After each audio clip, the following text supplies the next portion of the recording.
let's start by heating a pan. So this is a British version of Vindaloo.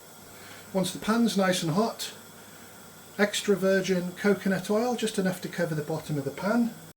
Once the oil's hot, I'm adding 3 red whole chilies, dried, fennel. Fennel seed go really well in a spicy dish, and some cumin seed. Just going to crackle that off, flavour the oil. Once you smell the aromas in the air, it's time to pre-cook our prawns. As promised, I said I'd be using a wooden spoon for the videos. It really sounds a lot better than that awful metal on metal when you're using an actual chef spoon. We just need to turn those prawns pink. That won't take a moment. The prawns were marinated with a touch of salt, touch of turmeric and some lemon juice. That's been a minute or two. The prawns are just about to turn pink. Let's transfer that to a separate bowl and get the pan heated back up. Next, some more coconut oil.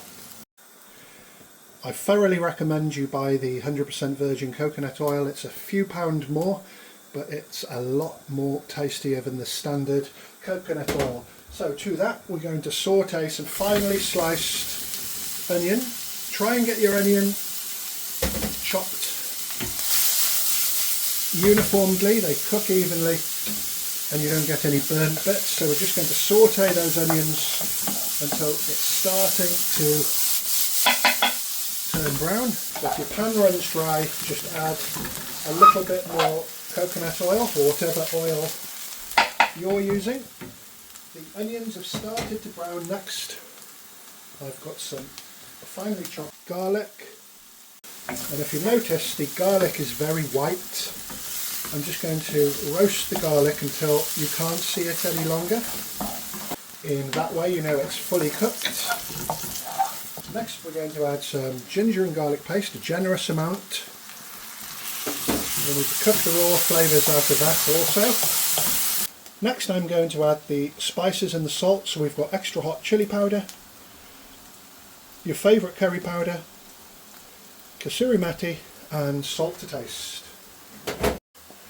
Water to that.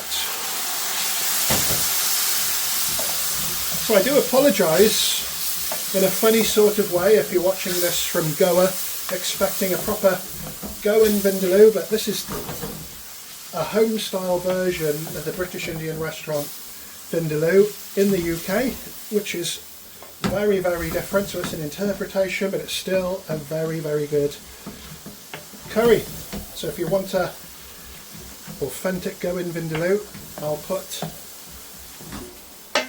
the link in the video description and you can see how it's done in Goa.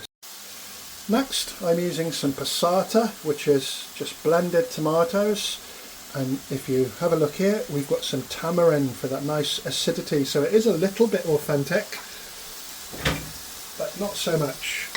But a super tasty curry regardless. Give that a really good stir, make sure everything's nice and mixed. Need to cook the raw flavours out of the tomato. So that's been about 5 minutes, it's had a really good sizzle. Work it back, scrape all that great caramelisation back into the sauce, concentrate that flavour. And that smells divine. Next we've got some coconut milk. You can add a little coconut cream block if you like, give that a stir.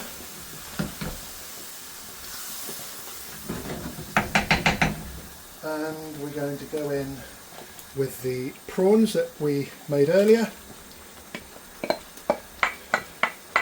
We don't want to overcook the prawns, they're slightly undercooked at the moment. One interesting little thing, so Vindaloo. So a lot of Bengali restaurants here in the UK offer Vindaloo on their menus, so they mistook the aloo as potato, which is Hindi for potato, instead of the Portuguese vin, wine, daloo. Aloo means garlic. So once those prawns and potatoes were added, I've just simply brought it up to a high temperature and that is ready. Thanks for watching. I'm so looking forward to eating this. Don't forget to leave a big thumbs up and a comment. I'll be back with more great videos very soon.